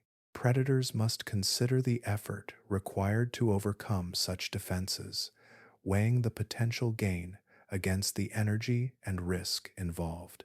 In many cases, this balance shifts in favor of avoidance, allowing the herbivore to persist without direct confrontation. This dynamic contributes to a broader equilibrium within the ecosystem. Predators adapt their behavior in response to such defenses, focusing on prey that can be engaged with greater efficiency. Herbivores like Scutosaurus, in turn, maintain their role within this system by occupying a position where their survival depends on structure rather than mobility. The interaction between these approaches shapes the distribution of both groups across the landscape. The presence of heavily armored herbivores influences how space is used within the environment. Areas where such organisms gather may experience reduced predation pressure, creating zones of relative stability. These zones support the growth of vegetation and the presence of other species that benefit from the conditions established there. In this way, the defensive strategy of a single group extends its effects beyond individual survival, contributing to the structure of the ecosystem as a whole. Over time, as environmental conditions change and new forms emerge, the balance between defense and predation continues to evolve. Yet within this period, the reliance on armor alone represents a viable path, one that allows certain organisms to persist through strength of form rather than speed of movement. Their presence reflects a moment when survival could be secured not by avoiding contact, but by meeting it with a body built to withstand it. As connections between organisms deepen and extend across wider ranges, the structure of life begins to carry a different kind of weight, one not held in individual bodies, but in the relationships that bind them together. Each movement, each act of feeding or growth, becomes part of a larger network that no longer operates in isolation. Patterns that once formed locally now link across entire regions, creating systems where influence travels beyond immediate contact. Within these systems, competition increases in subtle but persistent ways. Resources that were once abundant within limited areas become shared among more organisms, each adapting to secure access without disrupting the conditions that allow them to persist. Herbivores refine how and where they feed, selecting specific plants or regions, while predators adjust their movements to align with the distribution of prey. This layered interaction produces a balance that is maintained not through stability alone, but through continuous adjustment among all participants. As these relationships grow more intricate, the margin for variation narrows. Each species occupies a position shaped by its interactions with others, and changes within one group begin to affect multiple layers of the system. A shift in population size, a change in behavior, or a variation in environmental conditions can move through the network, altering the balance in ways that extend far beyond the original source. The system becomes sensitive to these changes, its complexity linking outcomes across different scales. The environment reflects this interconnected structure. Regions that support dense populations become areas where multiple interactions overlap, creating zones of heightened activity. In contrast, areas with fewer resources or harsher conditions may support only limited forms of life, emphasizing the importance of favorable conditions within the broader system.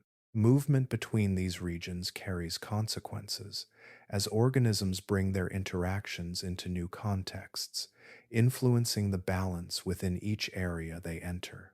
Within this framework, survival depends not only on individual adaptation, but on alignment with the surrounding system. Organisms that function effectively within their established roles persist, while those that fall outside these patterns face increasing difficulty. The balance that emerges is delicate, supported by the continued interaction of many parts that must remain in relative harmony for the system to hold. As complexity increases, the potential for disruption grows alongside it. Environmental changes that might once have affected only localized areas now influence entire networks of interaction. Variations in climate, shifts in atmospheric composition, or changes in resource distribution can move through the system, affecting multiple species simultaneously. The interconnected nature of these ecosystems means that adjustments must occur across several levels at once, placing pressure on the ability of organisms to respond. This sensitivity does not immediately lead to collapse, but it introduces a condition where stability becomes dependent on the continued balance of many factors. The system can persist as long as these factors remain within certain ranges, but as they begin to shift beyond those limits, the capacity to maintain equilibrium decreases. The relationships that once supported diversity and expansion become pathways through which change spreads more rapidly. Within this stage, life has reached a point where its own complexity shapes both its strength and its vulnerability. The intricate web of interactions that defines these ecosystems allows for a rich variety of forms and behaviors, yet also creates conditions where even small disturbances can influence the whole. At a scale that unfolds beyond immediate perception, the ground itself begins to change, not in isolated shifts, but across entire regions where deep forces move beneath the surface. Layers of rock fracture and open, releasing material that had remained confined for vast stretches of time. From these openings, immense volumes of molten rock rise and spread outward, covering large areas in successive flows that alter the structure of the land.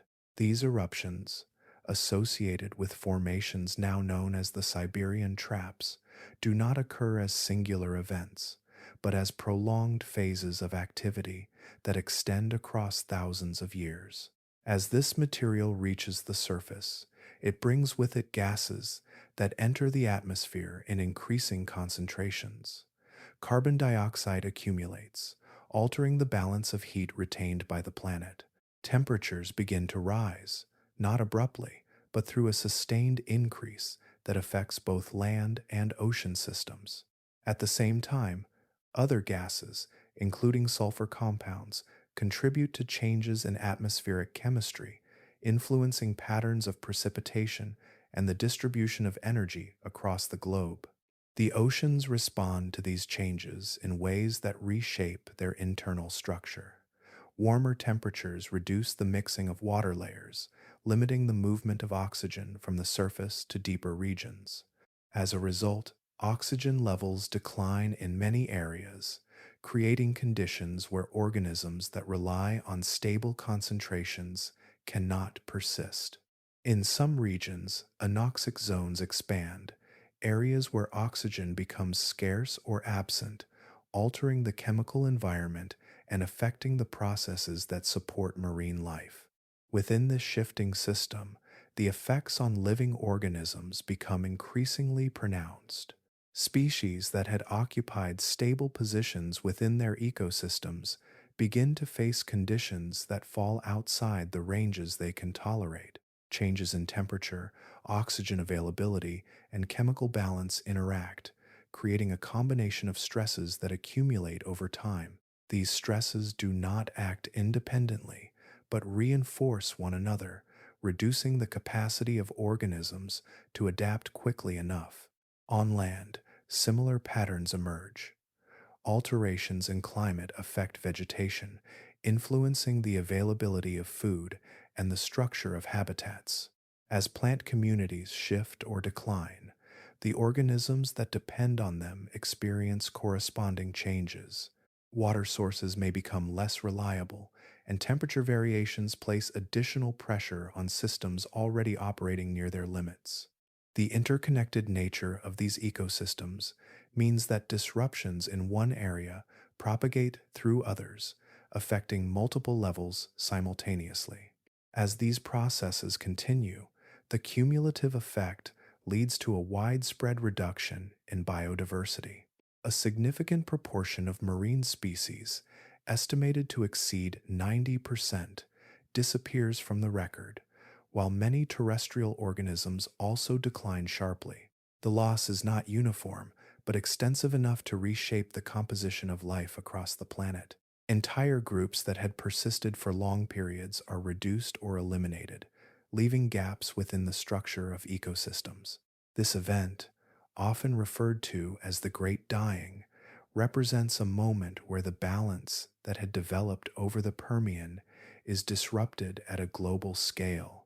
The systems that once supported a wide range of interactions become unable to maintain their structure under the combined pressures of environmental change.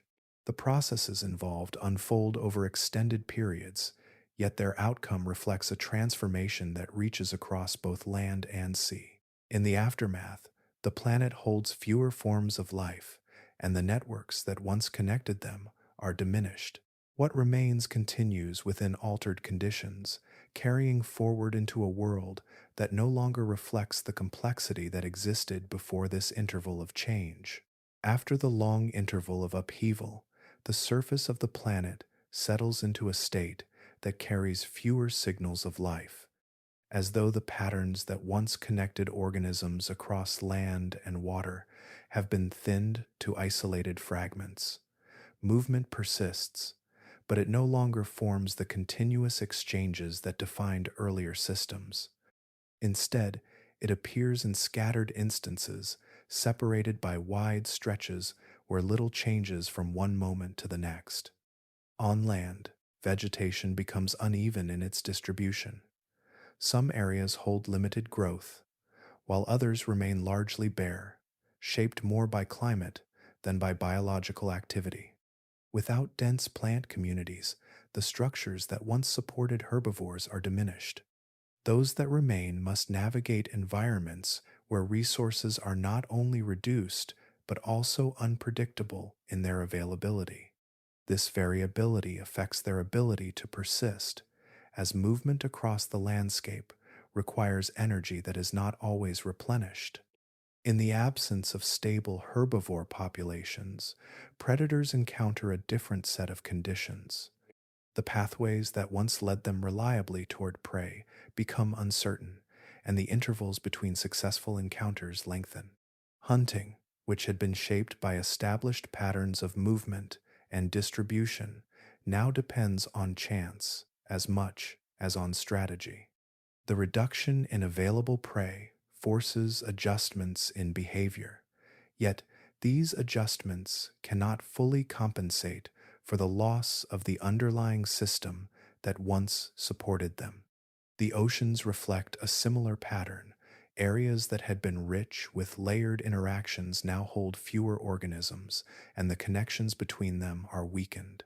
The decline in oxygen levels, combined with changes in temperature and chemistry, leaves many regions unable to support the diversity that existed before.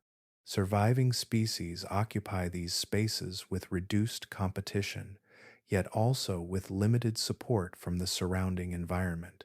The processes that once circulated nutrients and energy through the system operate less effectively, further constraining recovery. As these conditions persist, the collapse of food chains becomes more evident. The links that connect producers, consumers, and predators are broken in multiple places, preventing the flow of energy that sustains complex systems. Without these connections, ecosystems cannot maintain their previous structure. Instead, they exist in simplified forms, with fewer interactions and reduced capacity for growth. Within this altered world, survival becomes increasingly selective.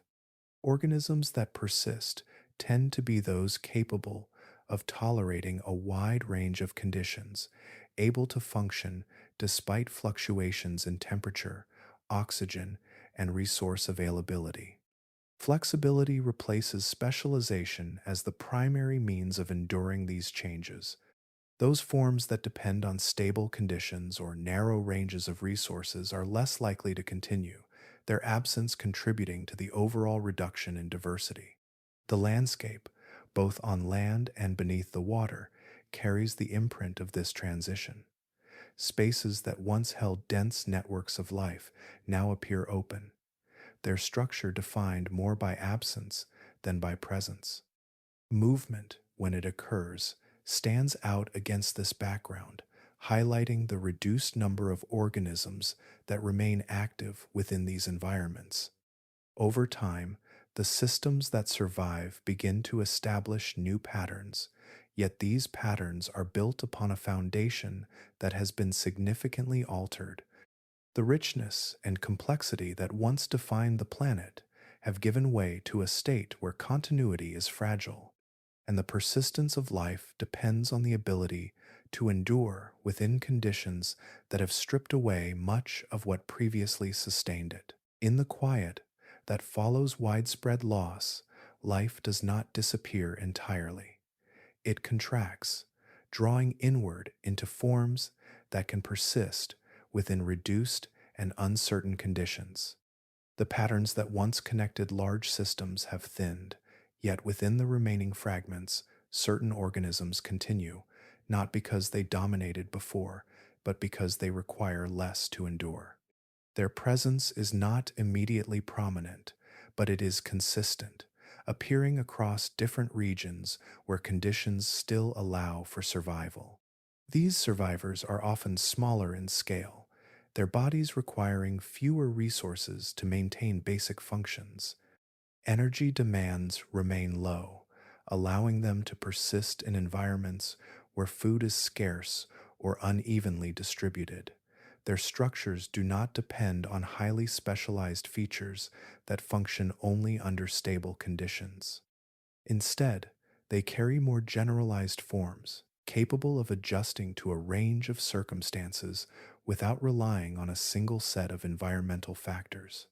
Among these groups are early relatives of Lystrosaurus, organisms that would come to represent a significant portion of terrestrial life in the period following the collapse. Their bodies are compact and robust, with limbs that support steady movement across land that no longer provides consistent resources. Their feeding behavior is flexible, allowing them to consume available vegetation without requiring specific plant types that may no longer be present in abundance. This flexibility extends beyond diet. These organisms can tolerate variations in temperature, moisture, and atmospheric composition that would challenge more specialized forms. Their internal systems operate across broader ranges, reducing dependence on stable external conditions. This adaptability allows them to occupy spaces that remain uninhabited by other groups, expanding into areas where competition is limited. Reproductive strategies also reflect this resilience. The ability to produce offspring under varying conditions ensures that populations can persist even when survival rates fluctuate. These strategies do not guarantee stability, but they increase the likelihood that some individuals will continue across generations, maintaining the presence of the species within the altered environment. As these organisms move through the landscape, they begin to form new patterns of interaction, though on a smaller scale than those that existed before. The connections between species are fewer, but they are sufficient to support the gradual reestablishment of ecological relationships. Each interaction contributes to the slow rebuilding of systems that had been reduced, creating a foundation upon which further complexity can develop. The absence of larger, more specialized predators and competitors allows these survivors to occupy roles that might otherwise have been unavailable. Their persistence is not defined by dominance, but by continuity, maintaining a presence that can respond to changing conditions over time. This continuity becomes the basis for future diversification, as lineages that endure through this period carry forward the potential for new adaptations. Within this stage, life does not return to its previous state immediately. Instead, it unfolds gradually, shaped by the forms that were able to persist when others could not. These surviving organisms represent a shift in what it means to endure, where adaptability takes precedence over strength or specialization. Over extended periods, the descendants of these groups begin to diversify, giving rise to new forms that expand into emerging environments. The characteristics that allowed survival during this time continue to influence their development, linking the future of life to the traits that sustained it through one of the most challenging intervals in Earth's history. In the long interval that follows, change returns without urgency, settling into the landscape as a gradual reweaving rather than a sudden recovery. The spaces that once held only scattered remnants begin to gather new forms, each appearing in isolation at first, then linking into patterns that extend outward over time. Nothing resumes exactly as it was. Instead, life proceeds along paths that emerge from what remains, guided by conditions that are still shifting. Vegetation begins to spread in uneven patches, establishing footholds where soil and moisture allow. These early plant communities do not yet form dense, continuous coverage, but they create points of stability within the environment. Around them, small organisms gather, drawn by the presence of food and shelter. These localized interactions mark the earliest stages of rebuilding, where simple relationships begin to reconnect the flow of energy through the system. As these interactions accumulate, diversity starts to increase. New lineages emerge, shaped by the conditions left behind rather than by those that existed before. The traits that defined earlier dominance are no longer the primary pathways. Instead, adaptability continues to guide development, allowing organisms to explore a range of forms that align with the altered environment. Evolution does not return to previous patterns. It extends into new directions, building structures and behaviors that reflect the opportunities created by the absence of earlier competitors. Among these emerging groups are early archosaur relatives, lineages that will later give rise to more familiar forms. Creatures such as Euparkeria represent this stage, carrying features that combine stability with the potential for further adaptation. Their bodies allow for more efficient movement across land, and their structures support a range of behaviors that can be adjusted as conditions continue to change. They do not yet dominate their environments, but they occupy positions that allow for expansion as ecosystems grow more complex. The rebuilding process unfolds across both land and water. In the oceans, surviving species begin to diversify, filling spaces that had been left open. New interactions form between organisms, gradually increasing the complexity of marine systems. On land, the spread of vegetation supports the return of herbivores, which in turn create opportunities for predators. These relationships develop slowly, each step adding to the structure without overwhelming it. The balance that emerges during this period differs from what existed before. It is less rigid, more open to variation, reflecting a system that is still in the process of defining itself. Interactions are fewer in number, but they are sufficient to sustain growth. The absence of previous constraints allows for experimentation, where multiple forms can persist without immediate pressure to conform to a single pattern. Over extended periods, these systems begin to connect, forming broader networks that resemble the complexity of earlier ecosystems, though built from different components. The landscape changes as life reestablishes itself, with movement, growth, and interaction gradually becoming more continuous. The quiet intervals that once defined the environment begin to shorten, replaced by patterns that carry forward through time. Within this renewal, the legacy of the earlier collapse remains present, not as a visible absence, but as a condition that shaped what followed.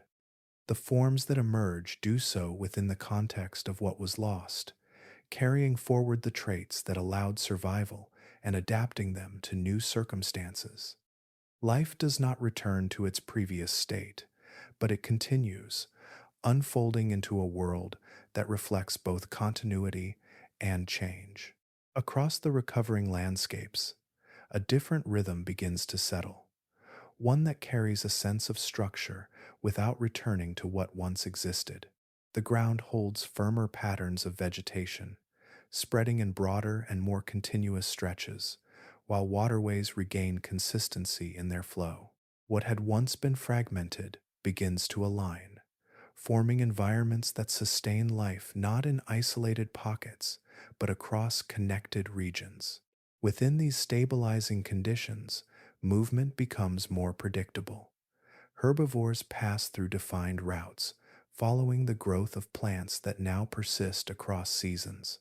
Their presence shapes the land itself, influencing which species of vegetation continue to spread and which recede. In turn, predators begin to track these movements, not through chance encounters, but through patterns that repeat with enough regularity to be followed. Among these emerging hunters are early archosauriforms, whose bodies reflect a shift in how terrestrial predators move and interact with their surroundings. Creatures such as Erythrosuchus carry a form that balances weight and motion, allowing for more sustained pursuit across land that is no longer unpredictable. Their limbs support forward-driven movement, and their skulls house jaws capable of exerting force with precision rather than simple impact. This period introduces a different style of predation.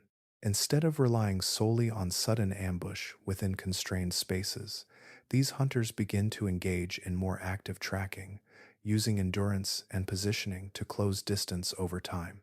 The landscape itself supports this behavior, offering open areas where visibility extends further, allowing both predator and prey to detect one another before contact occurs.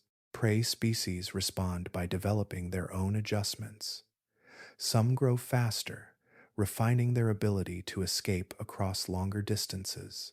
Others rely on group movement, creating shifting formations that reduce the chance of any single individual being isolated.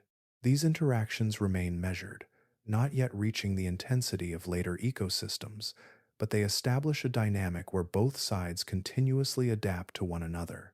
As these relationships expand, the overall structure of the ecosystem becomes more layered. Different species occupy distinct roles that interconnect, forming a network that supports sustained complexity. Energy flows through these connections with increasing stability, reducing the abrupt fluctuations that defined earlier stages of recovery. The system does not yet reach equilibrium, but it approaches a balance that can be maintained over longer intervals. The atmosphere, too, reflects this transition. Conditions that once varied sharply begin to moderate, allowing organisms to depend more reliably on external factors.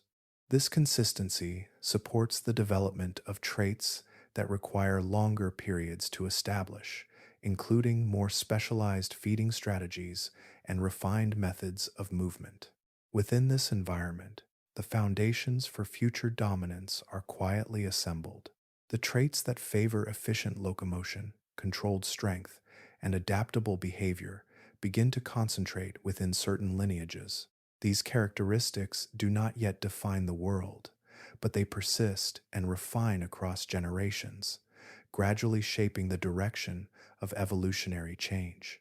The landscape now holds a sense of readiness, not as a sudden shift, but as a gradual alignment of conditions that allow new forms to expand.